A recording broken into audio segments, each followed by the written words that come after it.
Olivier. Ah oui, il y a beaucoup de Salut. son chez toi. Comment tu vas? Bah écoute, ça va, ça va, ça va. Ah, On continue à travailler malgré la fermeture. Voilà, on essaie ouais. toujours de continuer à faire vivre le restaurant et puis écoute, on y arrive pas trop mal. Bon, ben écoute, oui, j'ai vu qu'effectivement, vous arriviez à tourner quand même et avoir des gens qui viennent récupérer leurs commandes. Ouais, c'est ça, on a lancé ça, on a lancé la livraison à prix libre le soir. Donc en fait, c'est nos serveurs qui livrent parce qu'on voulait pas rentrer dans tout ce qui était Uber Eats, Deliveroo, etc. Des mecs qui te prennent 30% de com sans rien faire, hein, puisque les livreurs sont payés sont payés 5 euros à peu près pour une course et eux prennent 30% de marge derrière. Donc, on voulait pas cautionner le système. Donc, on a préféré se débrouiller par nous-mêmes. Écoute, on y arrive. Et puis, on s'amuse bien au niveau cuisine puisqu'on lance régulièrement des nouveautés et on prend du plaisir. Donc, on a lancé un burger au CBD il y a 2 mois.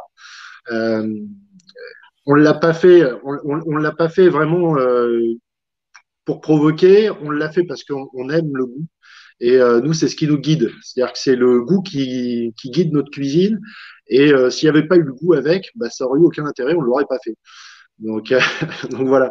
Donc aujourd'hui, en fait, ça se démocratise énormément le CBD. Il y a de grands chefs comme Conticini, par exemple, à Paris, la pâtisserie des rêves, qui fait un gâteau en forme de nuage de CBD, monstrueux. Et il n'y a pas très longtemps, je faisais une radio aussi. Il y a pas mal de mecs sur Paris qui font du pastrami. Voilà, donc, un cuisinier en particulier qui fait un pastrami à la weed, enfin à la weed, au CBD, et qui est super intéressant au niveau du goût, quoi. Voilà. D'accord. Ok. Donc là, tu me parles de l'aspect gustatif. Est-ce que tu trouves d'autres vertus, d'autres intérêts au CBD dans ta cuisine? Bon, Bah, tout à fait, en fait, parce que à ta manière d'avoir dit la weed, j'imagine que tu as un rapport au produit aussi on va pas s'étendre là-dessus, mais on n'en prend pas la vraiment, prémisse. Mais absolument. je suis d'accord là-dessus. C'est vrai que, par contre, voilà, on a un vrai problème de schizophrénie en France, c'est-à-dire que euh, on a le droit de travailler, on n'a pas le droit de parler des vertus. C'est-à-dire que j'ai pas le droit de te dire que le CBD a une bonne influence sur la régulation du sang, sur l'humeur, ça apaise. J'ai pas le droit de le dire, donc je le dirai pas. Mais reste qu'il y a quand même des études qui ont démontré qu'il y avait un impact sur la santé. Donc voilà, on pourrait presque parler d'alicament, hein. Il y a un côté qui est relaxant, même si c'est pas le droit de le dire. Mais voilà, donc on utilise vraiment nous l'aromatique et après tout le reste c'est du bonus, quoi. Ok. Oui, effectivement, comme tu dis, on n'a pas le droit de le dire, c'est ce que je mentionnais juste avant. Il y a cette disposition qui interdit de parler de la drogue sous un jour favorable. Ouais. Donc, bon, c'est quelque chose qui n'est pas clairement défini, effectivement, mais Non, mais c'est ce vrai que qu'il y a, c'est que c'est bien. ça limite Voilà. grandement la liberté d'expression. Et Tout à fait. Ça, par contre, je pense que c'est- on devrait avoir le droit de s'exprimer. Je pense que maintenant, aujourd'hui, il faut ramener le débat sur la scène. C'est-à-dire que faut qu'on puisse en parler librement, enfin voilà, en grande personne. Il y a aujourd'hui une situation qui est complètement dingue. Tu vois, moi, sur le CBD, par exemple, j'adorerais pouvoir travailler un produit made in France. Nous, sur le restaurant, on est engagé au niveau du local. On fait faire nos pains par le boulanger. On travaille que du bœuf français race à viande. Et bon, bah, la variété qu'on travaille, nous, en l'occurrence, c'est de l'orange bud. On l'a fait venir des États-Unis. On travaille avec une petite boîte qui s'appelle MyChamp, qui a été montée par deux étudiants poitevins. On voulait les encourager, donc on prend tout le CBD exclusivement chez eux, de façon à avoir un impact sur le local. Donc, si nous, on peut mettre en avant des jeunes qui sont passionnés, les encourager, euh, les faire connaître et les supporter, ben, on le fait. Voilà. Maintenant, ce que j'aimerais bien, c'est que c'est vrai qu'il y ait un discours qui soit cohérent et qu'on puisse avoir des plans made in France.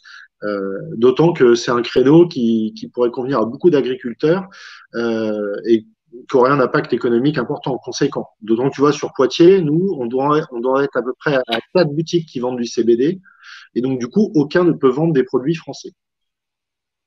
Oui, effectivement, c'est la zone grise dans laquelle on se situe et qui est vraiment dramatique. Alors bon, c'est sûr que l'aspect économique n'est pas l'aspect qui doit primer quand on parle de cannabis, mais aujourd'hui, on se rend compte que voilà, de plus en plus de pays sont en train de développer une économie qui est véritablement puissante. Hein. On a eu même l'exemple de je ne sais plus quel État qui a reversé en fait de l'argent aux habitants après avoir prélevé plus de taxes que ce qu'ils avaient prévu.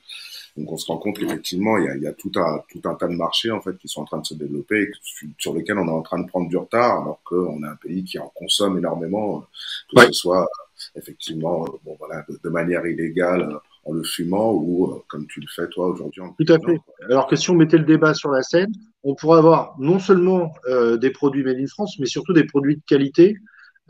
C'est-à-dire qu'on pourrait avoir une agriculture biologique, transparente, savoir exactement ce qu'on consomme, plutôt que des produits qui peuvent être possiblement, dépendamment bien sûr des législations des pays, d'avoir des produits qui contiennent des pesticides ou voilà, qui peuvent utiliser des pesticides qui peuvent être interdits en France. Donc voilà, on a un besoin de transparence et ça ne ferait que tirer le débat vers le haut. Voilà. Oui. Bon, ben écoute, c'est justement pour ça qu'on est là aujourd'hui, hein, pour essayer à notre niveau de faire avancer les choses humblement. Et on va pas lâcher l'affaire, on finira par y arriver. Le plus tôt sera le mieux, mais on va y arriver. Alors, Donc, je vais donner une petite recette. Je vais donner une petite recette quand même que moi j'utilise à la cuisine pour extraire le maximum de saveur des jolies petites fleurs qu'on reçoit. Euh, Moi, ce que je vous conseille de faire, c'est de faire une huile. Donc en fait, moi, l'huile, j'utilise de l'huile d'olive de Pise Minervois de chez Loulibo, donc c'est une coopérative oléicole française, donc une huile d'olive vraiment de qualité. Et je viens faire une cuisson à 85 degrés pendant 3 heures. Donc en fait, je mets mes fleurs dedans, je les mets sous vide avec de l'huile et je viens cuire pendant 3 heures à 85 degrés. Donc en fait, là, tu vas vraiment avoir ça décuple la saveur, l'aromatique, et tu as un truc en bouche qui est complètement enivrant, qui est entêtant. Enfin, moi, je trouve l'aromatique presque hypnotique, quoi. Tu vois, tu retrouves le même plaisir que tu as à sentir de la truffe, bah, tu le retrouves avec les fleurs d'orange bud. T'as un truc, enfin, moi je trouve ça entêtant. Voilà, c'est entêtant, c'est enivrant et c'est quelque chose de vraiment très très cool. Donc, sur le burger, nous on a fait une pâte de citron pour rappeler la touche agrume de l'orange bud. On met de la crème d'Isigny. Donc en fait, on va faire une émulsion avec l'huile et avec la crème d'Isigny. Faut dire que la fleur se prête très très bien au corps gras et les corps gras fixent l'arôme. Donc, on vient après rajouter du piment d'Espelette, de la fleur de sel de Maldon fumée. On vient mettre de la tome d'Alsace. C'est une tome qui est roulée dans les fleurs et qui est affinée en Alsace. Toujours les steaks race à viande. Hein. On hache nous-mêmes nos steaks.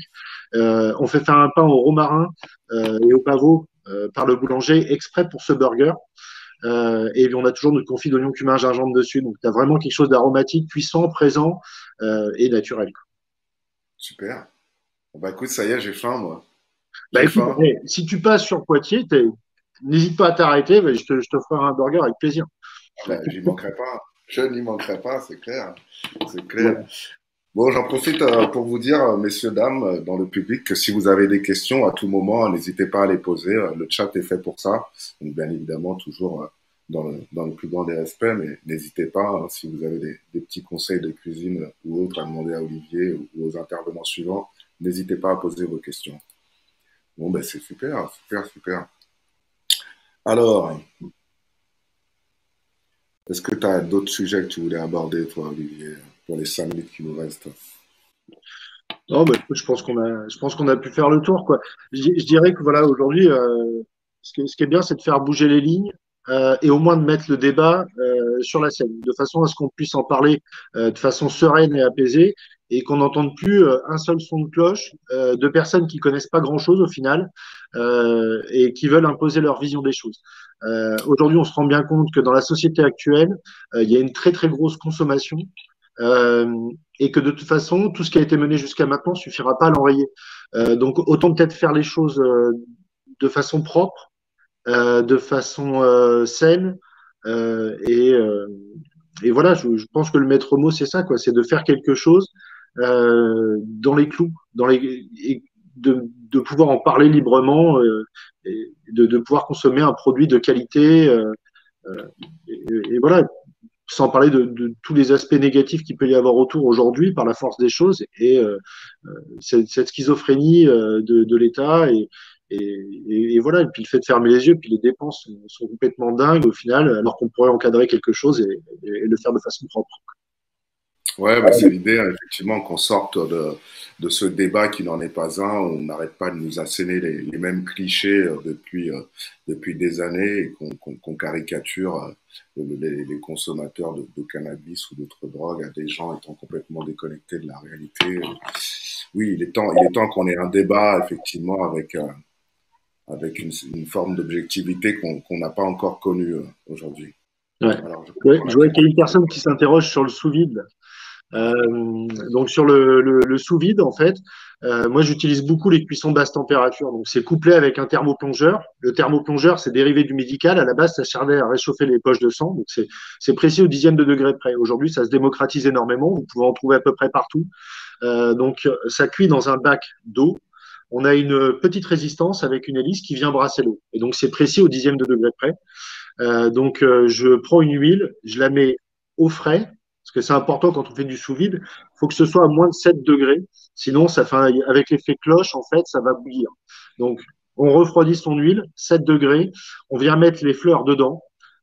On le met sous vide et après, on va faire une cuisson à 85 degrés pendant 3 heures. Et donc, ça permet vraiment de tirer toutes les substances aromatiques de la plante et de les révéler. Plutôt que de les brûler, là, on va vraiment avoir 100% de l'aromatique. Et après, cette huile, vous pouvez faire des émulsions avec, vous pouvez les utiliser en huile d'assaisonnement, vous pouvez faire beaucoup de choses avec. Ok. On avait une autre question de tac tac tac d'Omega qui demandait tac tac tac si tu utilisais autrement qu'avec l'huile, est-ce que tu utilisais la feuille par exemple? Il n'a pas Non, entendu. bah, au final, avec cette utilisation-là, en la déclinant, c'est vrai que j'utilise quasi exclusivement de l'huile. Alors après, c'est vrai cette huile-là, on peut vraiment tout faire avec, hein. C'est-à-dire que vous pouvez l'inclure dans des cakes, vous pouvez l'inclure dans pas mal de choses. Voilà. Après, c'est vrai que sur le côté pâtisserie, je pense qu'on peut plutôt réfléchir à des infusions directement dans des laits, par exemple, pour faire des crèmes brûlées, pour faire des crèmes pâtissières. Euh, voilà, ça peut marcher aussi de cette manière-là. Mais c'est vrai que le corps gras est propice euh, au développement et à la conservation de l'aromatique. Ok, super, super, super. Alors, est-ce qu'on aurait d'autres questions? Non. Larry semblait être satisfait de ta réponse. Omega, la question que tu poses, elle est d'un ordre plus général. Elle ne concerne pas forcément directement Olivier, même s'il a peut-être un avis là-dessus. Donc, c'est des points qu'on va plus aborder tout à l'heure. Mais t'inquiète pas, tu auras les réponses à tes questions. Et comme je disais en introduction, on a effectivement différents intervenants qui vont, je pense, répondre point par point aux arguments ou pseudo-arguments qui ont pu être posés par notre président. Donc, t'inquiète pas, on va faire le tour de son discours. Voilà. Voilà, Oui, ça, encore une en fois, tout cas, bravo hein, pour enfin, voilà, pour ce beau live avec des intervenants de qualité. Ouais, c'est assez cool. Ouais. Voilà, bah bravo. écoute, merci, hein, merci à toi d'avoir accepté d'être venu. Oui, je vais en profiter tout de suite pour le dire, hein, ça s'est fait assez rapidement, ça s'est fait en une dizaine de jours en fait, hein. J'ai eu l'idée en discutant avec une amie un soir, il y a une dizaine de jours, et avec l'aide de quelques copains, parce que bien évidemment, je n'ai pas fait ça tout seul, j'ai fait avec quelques copains, on a réussi à monter ça assez rapidement en ayant, comme tu dis, des invités de qualité. Et voilà, je pense qu'à la fin de ces 6 heures, je serai un peu fatigué, mais je serai très satisfait de ce qu'on aura pu Ouais, produire. joli Et marathon. Ouais. ouais, carrément.